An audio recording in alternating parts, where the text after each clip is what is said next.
Like and subscribe on the way, in the door.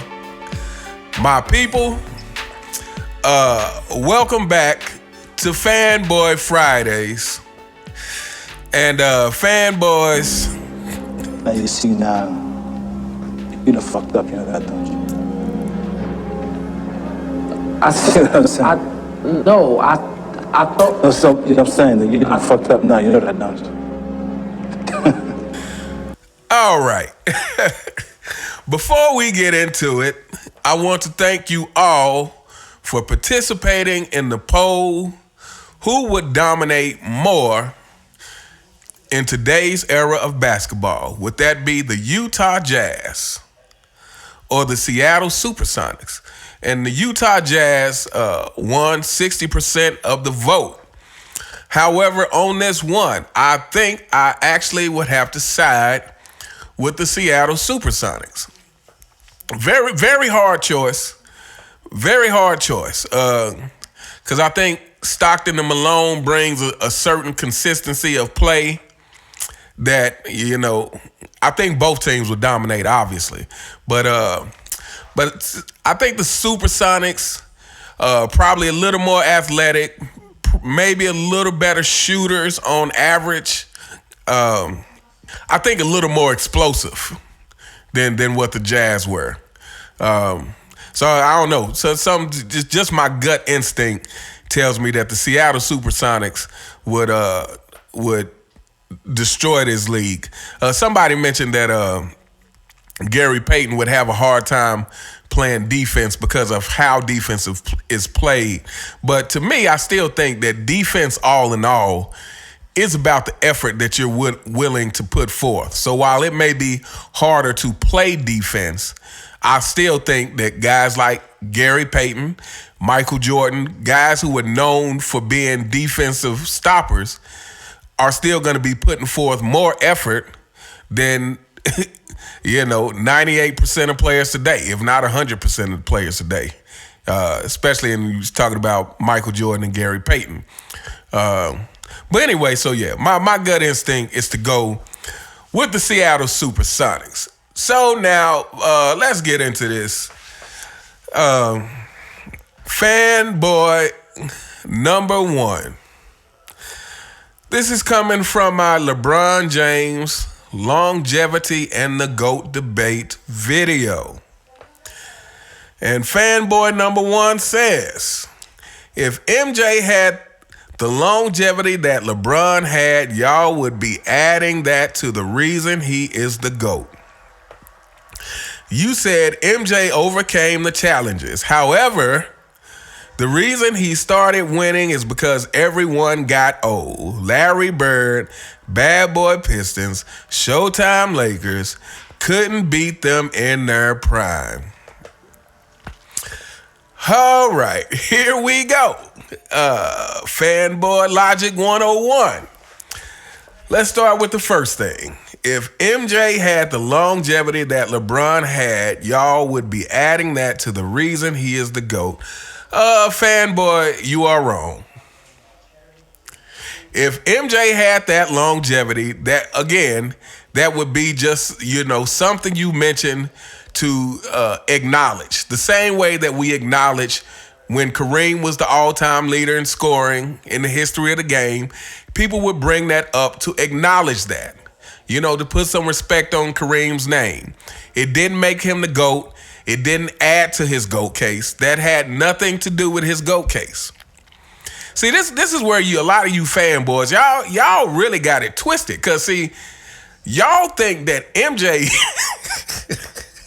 Y'all think MJ fans operate on the same twisted logic that you guys do.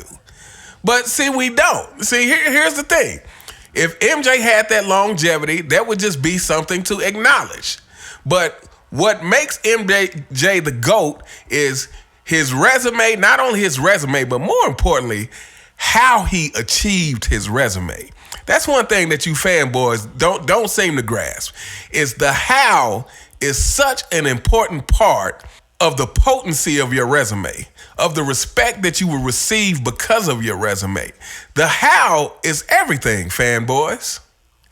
This is what you guys don't understand. And like I said, MJ fans don't operate on that twisted logic. The same way that we don't, when we're talking about MJ, we never bring up, well, he's donated to charities and he's did X and X outside of the game of basketball. We don't care because we understand that has nothing to do with how good of a basketball player he is, with what he accomplished on the basketball court, with how he made his teammates better, with how he held everyone to a higher standard, including himself. His off-the-court stuff does not matter. And we also understand that the longevity part of it, in that sense, does not matter. If he starts piling up numbers, that's great. But guess what? Let me tell you something. MJ didn't care about piling up numbers, and neither does his fans. Okay, let's move on. You said MJ overcame the challenges. However, the reason he started winning is because everyone got old. Larry Bird, Bad Boy Pistons, Showtime Lakers couldn't beat them in their prime. I'm not going to talk about this too long because I actually just put another video out on this very thing today. You should check it out, fanboy. It's called, if it's not out right now, it'll be coming out within the next hour or two. But it's called LeBron James Fans, the 2011 Finals, and the 98 Chicago Bulls. Check that video out. But I'm going to briefly summarize this for you. Fanboy, first of all, whenever you want to talk about he didn't beat anybody till they got old, then you also have to acknowledge this, that the last three-peat of the Chicago Bulls, 96, 97, 98, are in the top six, with the 98 Bulls being number one, but are in the top six oldest teams to ever win a championship. How about that for you, fanboy? And guess who's not on that list? Guess who's not on the top 10 on that list? The 88 or 89 Detroit Pistons. So I guess they weren't that old after all. Again, Isaiah Thomas was 29 when Michael Jordan and the Bulls first got past him. So let's start with that. Magic Johnson was 31. Let's just stop it, fanboy. I'm not gonna. We gonna end it right there. Like I said, if you want to hear more about it, go check out my other video. Let's move on. Okay, fanboy number 2. This comes from my Michael Jordan versus LeBron James exposing patterns of winning video. Fanboy number 2 points out, he says, without losing with a question mark. So the Magic beating the Bulls in 95 never happened. Come on, fanboy. Don't change reality. See, fanboys, this is where we have a disconnect. Sometimes y'all, either you guys willfully don't understand things or you are incapable of understanding. One of the two. But what I said was, after Michael Jordan won his first finals in 91, he never lost again, meaning finals. You do understand that Michael Jordan's record in the finals is 6-0, right? You get that, fanboy? Do you understand that? Okay, so talking about him getting beat by the Magic in 95, there is not a Jordan fan alive that tries to act like 95 didn't happen. Again, I'm going to say this for you fanboys one more time. How you do things is a very important part of what you accomplish. It is the most important part. The journey is the most important part of the accomplishment. So the fact that Michael Jordan lost early on is a big part of what makes him the GOAT. The fact that he retired after the first three-peat, went and played baseball, came back, lost to the Orlando Magic, very next season, sets the record for games won in a season, along with getting a chip. And so, let me be honest here. I'm gonna go ahead and say this. To me, those 73-9 Warriors, that season may as well not even count in my eyes. That's just how I see it. If you do have a season like that, only to not cap it off with a championship, that season is for naught. Michael Jordan and the Bulls understood that. And see, this is the difference between today's age of celebrating every single little minutia thing that you do, or maybe I should say of not staying focused on the more important goals. Again, I'm going to go back to this. MJ at the press conference after the Bulls won 70 games. The woman asked MJ, what does this 70 games mean? And MJ was like, I can think about that later. Maybe a few weeks from now, I can sit down and think about the significance of 70 games. Right now, we are all focused on the championship. But see, you guys, you fanboy type mentality people in today's modern age, you guys are so focused on the fact that you got 73-9 that you let the ultimate goal slip away. So anyway, back to this whole, fanboys. How you do it is part of the accomplishment. I cannot stress that enough. If you guys don't understand that, then,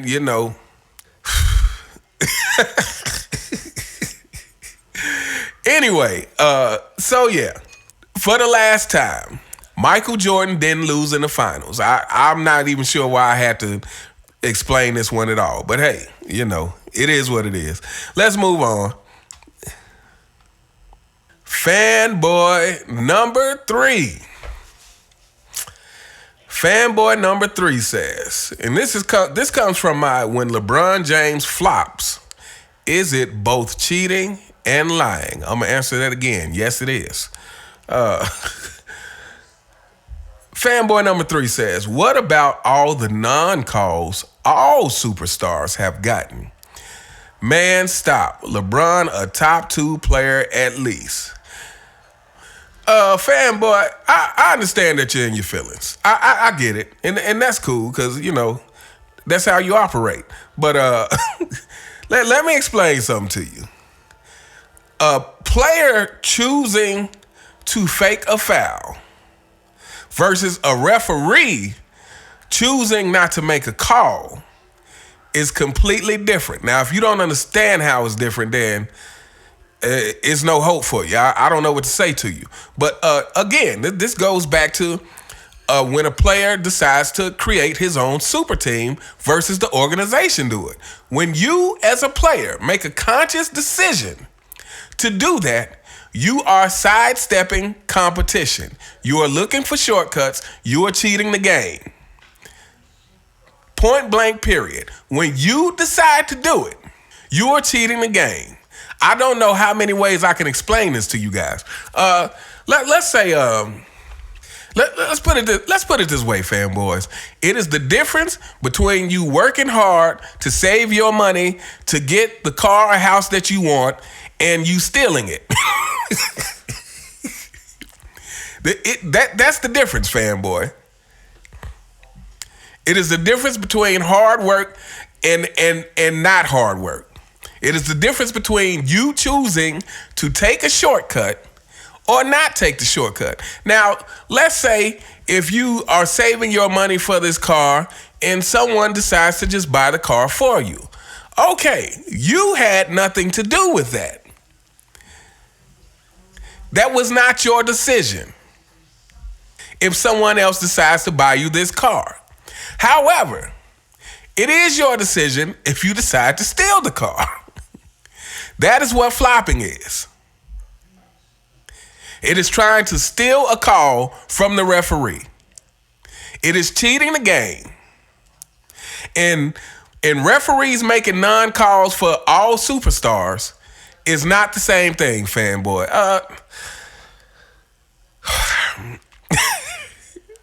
You know what? Okay. We gonna end this for today. I think this is the last one for today. Actually, you know what? We're going to do one more for today. This will be a quick one. Fanboy number 4. I'm not sure which video this is from, but fanboy number 4 says, I've done my research and found that Jordan was a terrible person off and on the court. Okay, fanboy. And Jordan is still 6-0, and LeBron and James are still 4-6. Okay. So what if we all concede to that? Fanboy, what if we all just agree and say, hey, Michael, it's not true, but what if we all just agree and say that Michael Jordan was a terrible person off and on the court? What if we all just come to a consensus and say, yes, that is fact? What is that going to change? Michael Jordan is still 6-0, and LeBron James is still 4-6, fanboy.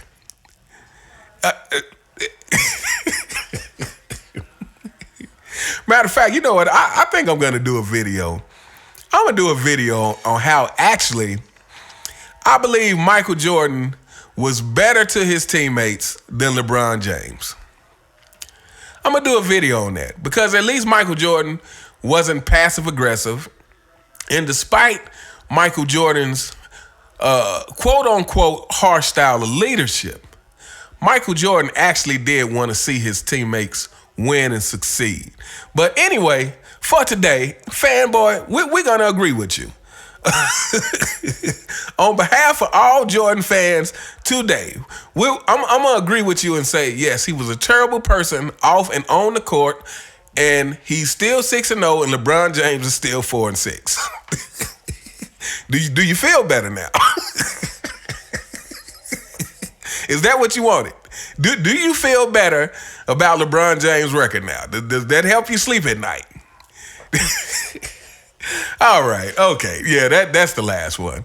Anyway, let me know what you guys think in the comments. You all have a truly fantastic day, and I will see you next time. All right.